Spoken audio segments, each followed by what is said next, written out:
함께 인사 나누시겠습니다. 주님 안에서 사랑하며 축복합니다. 인사 나누시겠습니다. 부모님 은혜 감사합시다. 우리가 방금 부른 이 노래는 이흥렬이라는 그러한 분이 작곡을 했습니다. 이흥렬이라는 분이 일제시대 때 이제 일본에서 음악을 공부하기 위해서 유학을 갔습니다. 그런데 음악 공부를 하려고 하니까 피아노가 필요한 것입니다. 그래서 어머니께 편지를 썼습니다. 어머니, 제가 공부를 하라고 하니 피아노가 필요합니다. 그래서 그 어머니는 그 편지를 받고 허리가 휘어지도록 산에 올라가서 솔방울을 까고 그것을 장에 갖다 팔아서 그 당시에 이 400원, 지금 한 400만 원 정도 되겠죠. 그 400원을 만들어서 송금을 해 주었습니다. 결국 그 돈으로 피아노를 사서 그 피아노를 치면서 어머니의 사랑에 너무 감격이 돼서 눈물로 지은 첫 곡이 바로 우리가 조금 전에 불렀던 어머니의 은혜, 어머니의 마음이라는 노래입니다. 오늘은 어버이 주일로 지키고 있습니다. 이 시간 어버이 주일을 지키면서 우리를 낳아주시고 길러주시는 그 어버이의 은혜를 다시금 생각하시고 감사하는 시간이 되시기를 바랍니다. 유대인들의 결혼에 이 부모님의 사랑을 담는 결혼이 있습니다. 그것은 신은 모든 곳에 있을 수 없기 때문에 대신 부모님을 보내셨다라는 그림입니다. 부모님께서 신이 될 수는 없지만 자식에 대한 애절한 그러한 사랑을 하나님의 사랑에 대한 비유로 말한 것이죠. 우리가 부모님의 사랑을 받았음에도 불구하고 부모님에 대한 효도하는 것이 과연 옳은 일인가? 이것을 모른다면 그 사람은 짐승만도 못한 사람일 것입니다. 오늘 보면 말씀은 에베소서 5장 22절에서 6장 4절 말씀처럼 서로 사람들 간에 존중을 해야 된다는 말하면서 피차 복종하라 이렇게 말하고 먼저 에베소서 5장 22절에서 33절 말씀까지는 부부간의 상호 복종에 대해서 이야기하고 6장에 가서는 자녀가 이 부모에 대한 복종을 말하고 있습니다.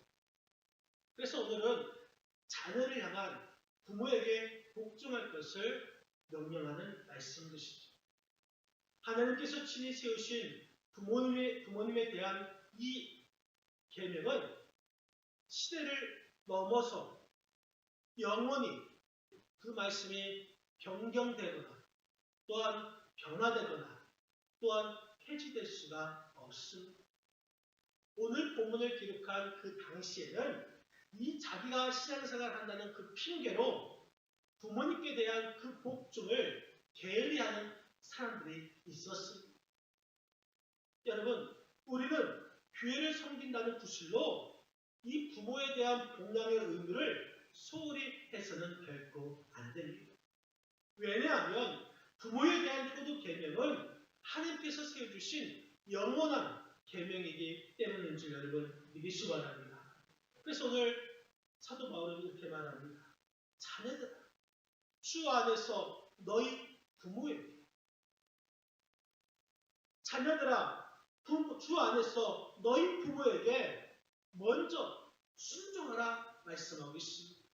오늘 본문 1절 말씀, 우리 같이 한번 1절 말씀 읽겠습니다. 자녀들아,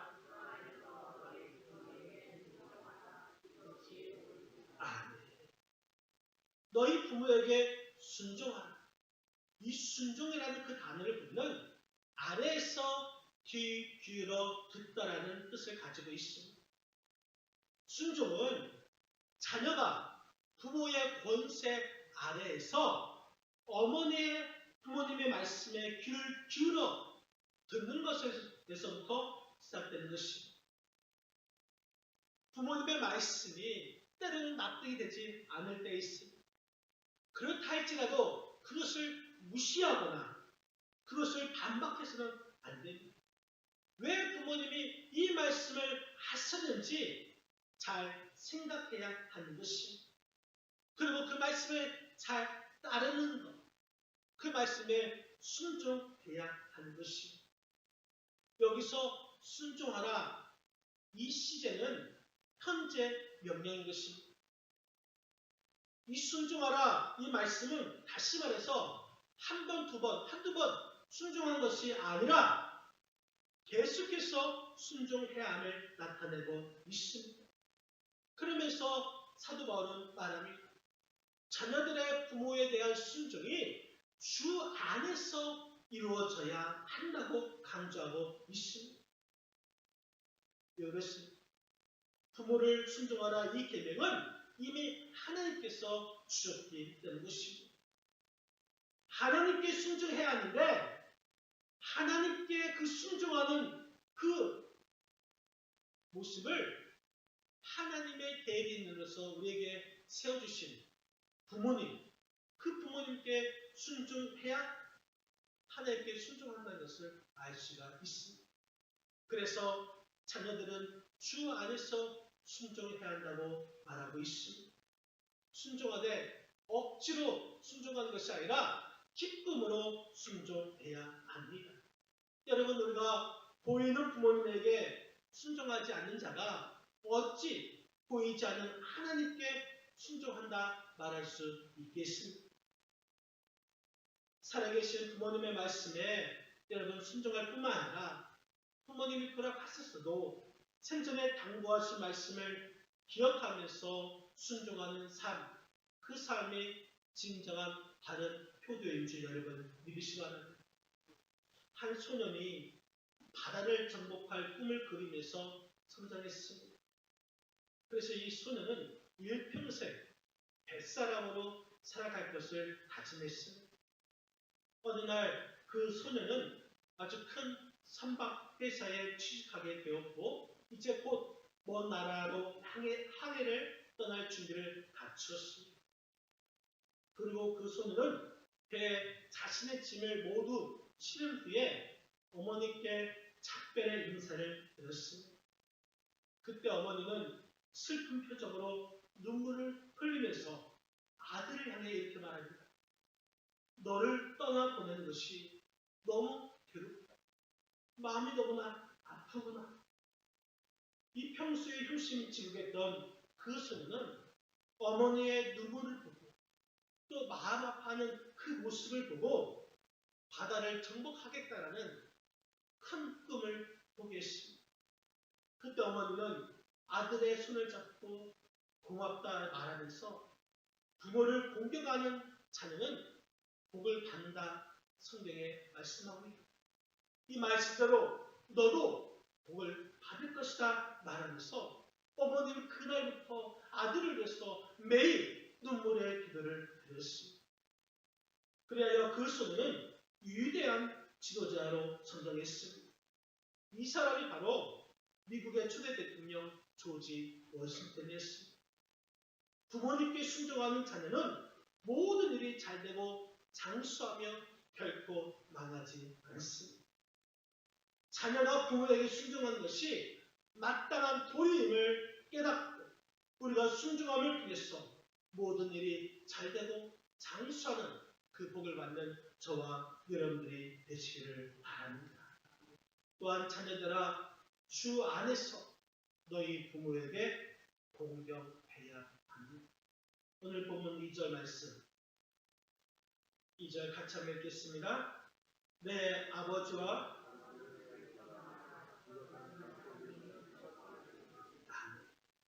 공경하라.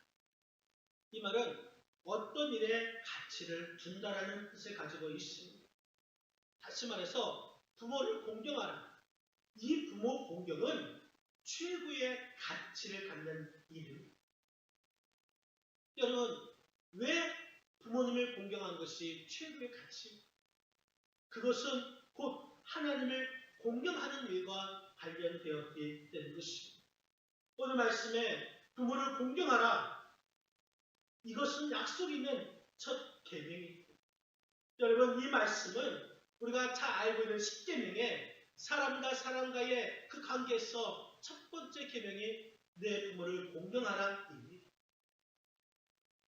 이 말씀이 그런 뜻도 있지만 더 중요한 것은 부모님에 대하여 자녀들이 가져야 할 가장 중요한 계명이라는 의미가 있습니다. 그렇기 때문에 내 부모를 공경하라라는 말씀이 첫 계명이라고 말씀하고 있습니다. 조선의 9번째 왕이었던 성종이 민심을 살피기 위해서 변장을 하고 성 밖으로 나갔습니다. 그러다가 어느 가난한 가정에서 노랫소리가 들려서 가보니까 노인이 차려놓은 밥상을 바라보면서 근심스럽게 앉아 있습니다. 그 아들은 그 앞에서 노래를 부르고 있고 며느리는 춤을 추고 있습니다. 그 광경을 본 성종이 흐뭇하여서 여기 무슨 일이 있느냐 물어보았습니다. 그때 아들이 이렇게 대답합니다. 오늘이 아버지 폐갑을 맞이하여서 지금 대접할 드릴 것이 없는데 아내가 집사람이 머리털을 팔아서 고기와 쌀밭을 지어 이 상을 차렸습니다. 그리고 아버지를 기쁘게 해드리려고 자신은 노래를 부르고 며느리는 춤을 추고 있는데 감격하신 아버님은 이걸 어떻게 먹을 수 있느냐 하면서 근심하고 있다는 것입니다. 그러자 성종이 크게 감동하면서 그 아들에게 이렇게 말합니다. 며칠 후에 과거 시험인데 거기에 응시에 와라. 그때 아들은 저는 자격이 없습니다. 이렇게 사용하지만 거듭 권하면서 아니다. 꼭 한번 해보거라. 분명히 좋은 일이 있을 겁니다. 며칠 후에 아들이 과거를 보러 갔는데 나온 문제가 이렇습니다. 노인은 근심하고 아들은 노래를 부르고 며느리가 춤을 추는 게 무엇인가? 전국에서 온 선비들은 답을 찾지 못하였습니다. 그러나 그 아들은 부모 공경이라고 적어서 과거를 흑제하였고 아버지를 더 공경하며 살았던 것입니다. 여러분, 부모님을 존경하는 것, 이것이 성경에서 말하는 부모 공경인 것입니다. 그리스도인들은 부모님을 공경함을 통해서 하나님을 경외하는 법을 배워야 하는 것입니다. 눈에 보이는 부모에게 못하는 자가 어떻게 보이지 않는 하나님을 잘 섬길 수 있다고 말할 수 있겠습니까? 이 사실을 우리가 깨닫는다면 우리는 눈에 보이는 부모님을 더 공경해야 하는 줄 믿으시 바랍니다. 저와 여러분들이 부모님을 공경하는 그러한 자녀가 되시기를 바랍니다. 그러면서 우리는 주 안에서 너희 부모에게 도리를 다하여야 할 것입니다. 우리 3절 말씀 3절 같이 한번 읽겠습니다. 이로써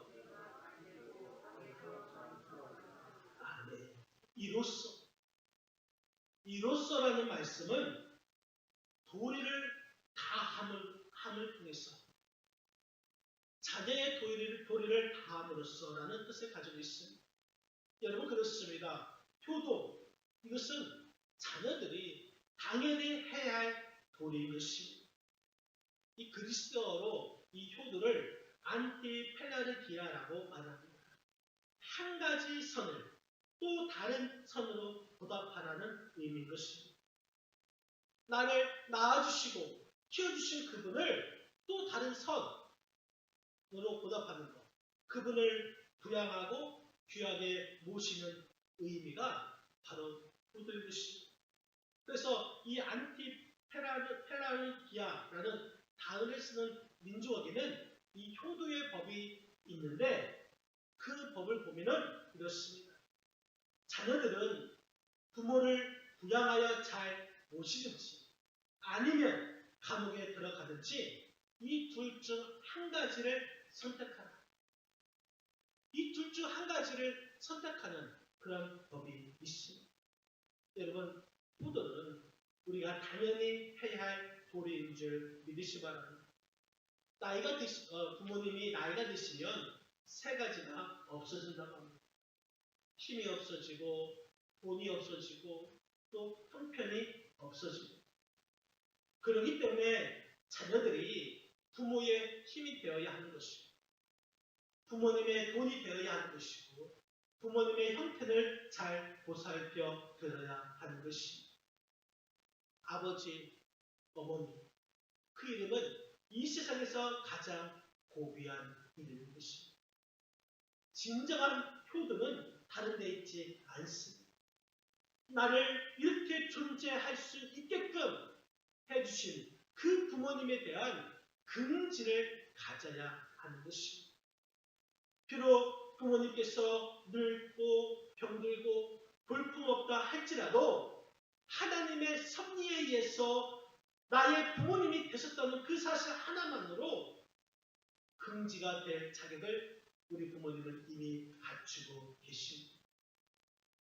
그러므로 부모님에 대한 긍지를 갖고 있는 한 우리는 도리를 다 하는 것입니다. 효도할 수밖에 없습니다. 효도는 부모님의 마음을 알아들이는 것입니다. 잠언서 23장 25절 말씀, 우리 같이 한번 잠언서 23장 25절을 읽겠습니다. 내 부모를 즐겁게 하며 너 낳은 어머니를 기쁘게 하라. 기쁘게 하라. 이 말씀은 자식을 낳고 키우기 위해서 평생을 바친 부모에게 효를 실천하라라는 의미인 것입니다. 이 말씀은 단순한 권면이 아닙니다. 엄숙한 하나님의 명령인 것입니다. 유대인들은 이 부모에 대한 효도를 어떤 가치보다 더 중요하게 여겼습니다. 왜냐하면 이 효도하는 것이 하나님의 뜻인 것으로 여겼기 때문입니다. 오늘날 날이 가면 갈수록 이 부모에게 무관심하고 부모님 말씀을 거역하면서 또 그것이 죄인 줄 모르는 세대인 것입니다. 하지만 우리 그리스도인들은 부모님을 공경하고 효를 실천해야 하는 줄 믿으시기 바랍니다. 나를 낳아주시고 나를 길러주시려고 최선을 다하시고 그래서 노쇠하신 그 부모님께 기쁨을 드려야 할 것입니다.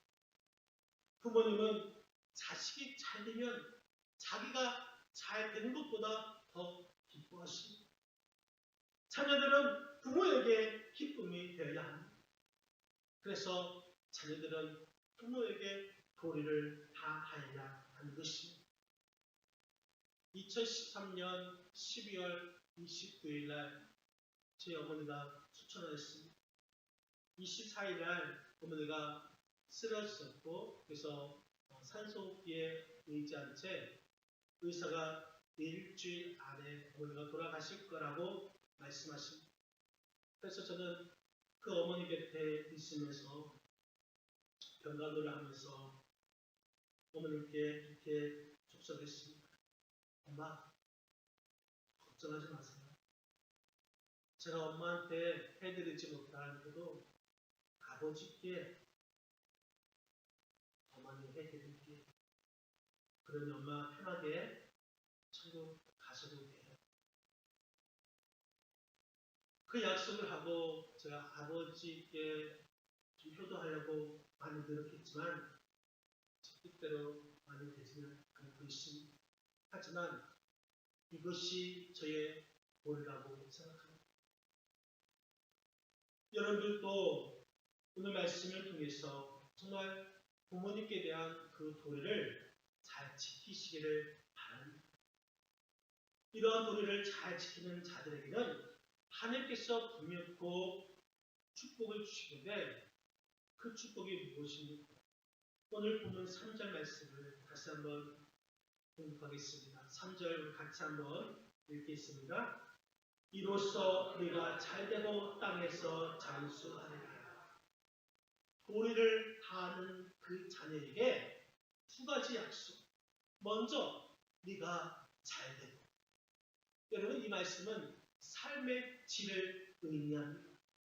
하나님께서 복을 주셔서 우리의 삶이 풍성한 그러한 삶을 누리게 해 주시겠다 말씀하신 것입니다.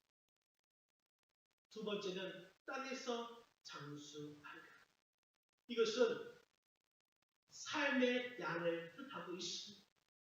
하나님께서 허락하신 그 삶의 길을 충분히 누리며 하나님의 징계로 우리의 삶이 단축될 우려가 전혀 없다는 것입니다. 잘 되고 또 장수하는, 이 잘 된다는 것은 이미 일어난 과거 시대입니다. 그런데 이미 우리가 부모님께 도리를 다 잘 함을 통해서 이미 잘 되는 그러한 일이 일어난 것이고, 그럼을 통해서 장수하는, 이 말씀은 우리가 장수의 복이 확실하게 앞으로 일어날 것을 나타내는 미래형 표현입니다. 이것은 이 두 가지 약속은 확실하다는 것을 강조하고 있는 것입니다.